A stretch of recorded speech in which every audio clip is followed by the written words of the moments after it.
Hi viewers, నా పేరు Sriramulandula. Welcome to my channel Sans studios. So ఈ వీడియో వచ్చేసి ఈ మధ్య కాలంలో మన తెలుగు సినిమాల్లో కొన్ని సినిమాలు చూసిన తర్వాత హీరోలు కానీ వేరే వాళ్ళు కానీ వేరే క్యారెక్టర్ ఆర్టిస్టులు కానీ వాడుతున్న భాష గురించి ఒక 4 ముక్కలు చెప్పాలనిపించి ఒక వీడియో అయితే చేస్తున్నాను.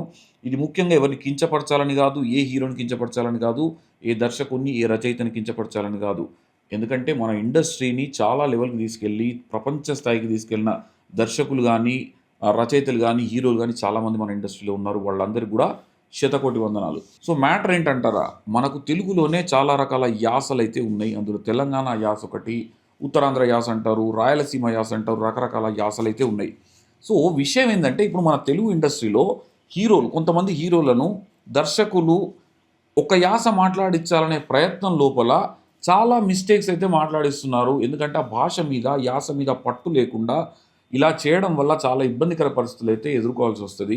ముఖ్యంగా నష్టం వచ్చేది హీరోలకే. మనం మాస్ జాతర సినిమా తీసుకుంటే ఈ మధ్య కాలంలో వచ్చిన మాస్ జాతర సినిమా తీసుకుందాం. దానిలో రవితేజ గారు మాట్లాడిన తెలంగాణ యాస ఏదైతే ఉందో చాలా ఘోరంగా ఉన్నది.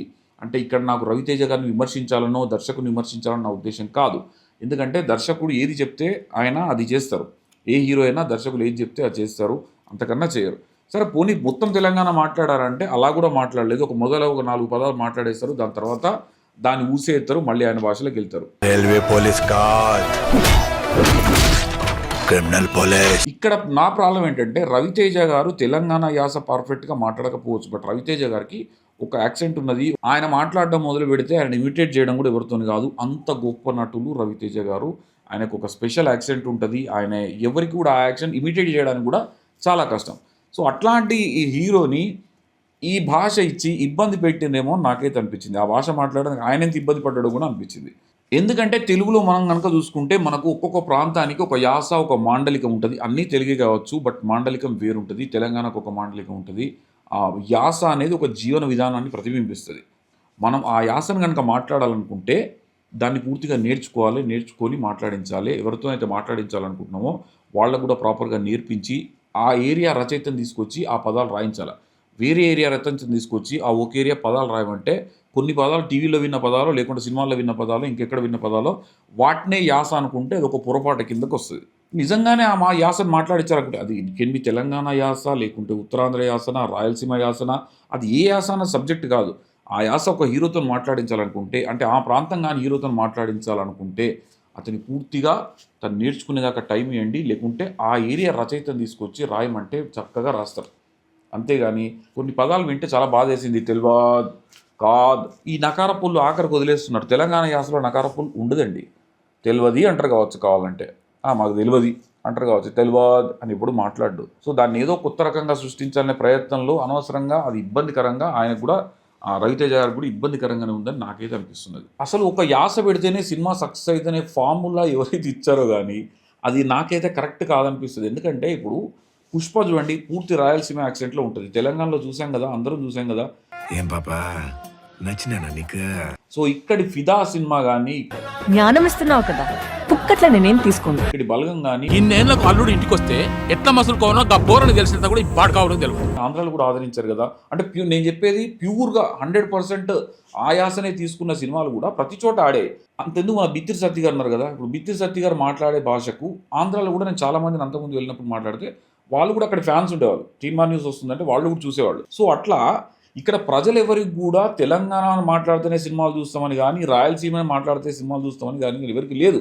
మీరు అనొచ్చు ఒక క్యారెక్టరైజేషన్ ఎక్కడి నుంచైనా పుట్టియచ్చు కదా. ఆ క్యారెక్టరైజేషన్ పుట్టినప్పుడు ప్రాపర్గా నేర్చుకుని, లేకుంటే ఆ ప్రాంత రచయితను తీసుకొచ్చి డైలాగులు రాయించి వాటిని పలికించండి అంటున్నా. నిజంగానే తెలంగాణలో పలికించాలనుకుంటే విజయ్ దేవరకొండ ఉన్నాడు, మన సిద్ధు జొన్నలగడ్డ ఉన్నారు, వీళ్ళందరూ చక్కగా మాట్లాడారు. దర్శి గారు ఉన్నారు. వీళ్ళందరూ అద్భుతమైన తెలంగాణ చక్కగా పలికిస్తారు. చిన్న మిస్టేక్ కూడా పోకుండా పలికించే వాళ్ళు ఉన్నారు. సో వాళ్ళతో మాట్లాడిస్తే తప్పులేదు. ఇప్పుడు మన సిద్ధు జొన్నలగడ్డ గారిని తీసుకెళ్ళి ఆంధ్ర మాట్లాడిస్తే, ఆంధ్ర అంటే వేరే యాస మాట్లాడిస్తే దానికి యాప్ట్ కాక ఫెయిల్ అయిన సినిమాలు ఉన్నాయి కదా, చూస్తున్నాం కదా. అంటే I don't want to take the names of the films, hero names కాదు, జస్ట్ ఎగ్జాంపుల్గా చెప్తున్నాను. ఒక ప్రాంతానికి సంబంధించిన మాండలికాన్ని మాట్లాడితే అది వినిపించడం కాదు, అది అనిపించాలి. అది అనిపించే వరకు కూడా వినిపిస్తే కాదు కదా. సో ఆ విధంగా కొంచెం జాగ్రత్త తీసుకుంటే, ఇక్కడ మిమ్మల్ని ఎవ్వరిని నొప్పించాలని నా ఉద్దేశం కాదు. మన తెలుగు సినిమా ఇంకా అద్భుతమైన స్థాయికి వెళ్ళాలి, ఇంకా బాగుండాలి, ప్రతిది కూడా యాప్ట్గా ఉండాలనే కోరిక లోపల ఉండి దాంతో చెప్తున్న రీజనే చెప్తే మీ అందరికీ చెప్పేంత పెద్దవాడిని కాదు, సామాన్య ప్రజగా ఒక వీక్షకునిగా, ఒక ఆడియన్గా నా అభిప్రాయం పెట్టడంలో తప్పు లేదన్న ఉద్దేశంతో ధైర్యంగా పెడుతున్నాను. ఇంతకన్నా లేదు, ఎవరు నన్ను తిట్టుకోవద్దు దయచేసి. ఇది ఒక రిక్వెస్ట్ మాత్రమే అంటే చాలామంది అనుకుంటూ ఉంటారు, ఎందుకు మాట్లాడిస్తున్నారు ఇట్లా, అనవసరంగా ఎందుకు మాట్లాడచ్చు. ఇప్పుడు రవితేజ ఫ్యాన్సే ఉంటారండి, ఒక హీరో ఫ్యాన్స్ ఉంటారు. ఆ హీరోను ఒక ఎత్తులో ఆకాశాలు నిలబెట్టుకోవాలని చూస్తారు.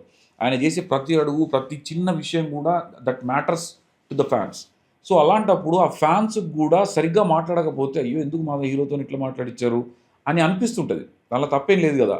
సో అట్లనే నేను ఒక ఫ్యాన్గా, రవితేజ ఫ్యాన్గా మాట్లాడి చెప్తున్నాను మీకు. సో అట్లాంటి వందల మంది, వేల మంది, లక్షల మంది ఫ్యాన్స్లో ఒక్కడిగా నా ఆవేదన మాత్రమే ఇది చెప్తున్నాను. ఇది ఎంతమంది డైరెక్టర్లకు రీచ్ అయిద్దా, చూస్తారా చూడరా, ఇది సెకండరీ విషయం. బట్ చూస్తే మాత్రం నెక్స్ట్ టైం హీరోలతో యాస మాట్లాడించినప్పుడు, మాండలికాలు మాట్లాడించినప్పుడు కొంచెం జాగ్రత్త వహిస్తే, మీరు ఏదైతే పర్పస్ఫుల్గా అంటే తెలంగాణ వాళ్ళకు హ్యాపీ ఉండాలని మీరు ఏదైతే చేస్తున్నారో అది కరెక్ట్గా అనిపిస్తేనే మీ పర్పస్ కూడా సాల్వ్ అవుతుంది. తెలంగాణ పీపుల్ కానీ, ఆంధ్ర పీపుల్ కానీ, ఎవరైనా మీ టార్గెట్ ఆడియన్స్ ఎవరైతే ఉన్నారో వాళ్ళు కూడా హ్యాపీ ఫీల్ అవుతారు. లేకుంటే వాళ్ళు హ్యాపీ ఫీల్ అయ్యారు. వాళ్ళు హ్యాపీ ఫీల్ కానప్పుడు ఆబ్వియస్లీ మీరు ఎంత కష్టపడ్డా, ఎందుకంటే ఒక్కొక్క సినిమాకి ఎంత కష్టపడతారో అందరికీ తెలుసు. సో అంత కష్టం కూడా వేస్ట్ అయిపోతుంది.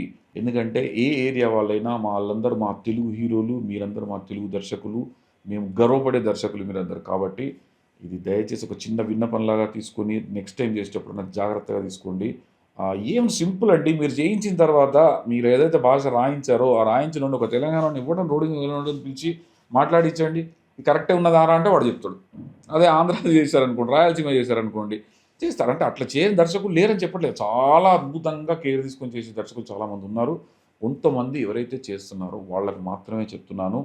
సో ఇది ఆడియన్స్ అందరి తరపున ఒక చిన్న రిక్వెస్ట్గా తీసుకొని నెక్స్ట్ టైం కేర్ తీసుకుంటారని, తెలుగు సినిమా భవిష్యత్తు ఉజ్వలంగా ప్రకాశిస్తుందని ఆశిస్తూ సైనింగ్ ఆఫ్. శ్రీరాములేంద్ర. కొత్తగా ఛానల్ చూసేవాళ్ళు సబ్స్క్రైబ్ చేసుకోండి, ఇలాంటి అప్డేట్స్ ఇస్తూనే ఉంటాను. Thank you so much.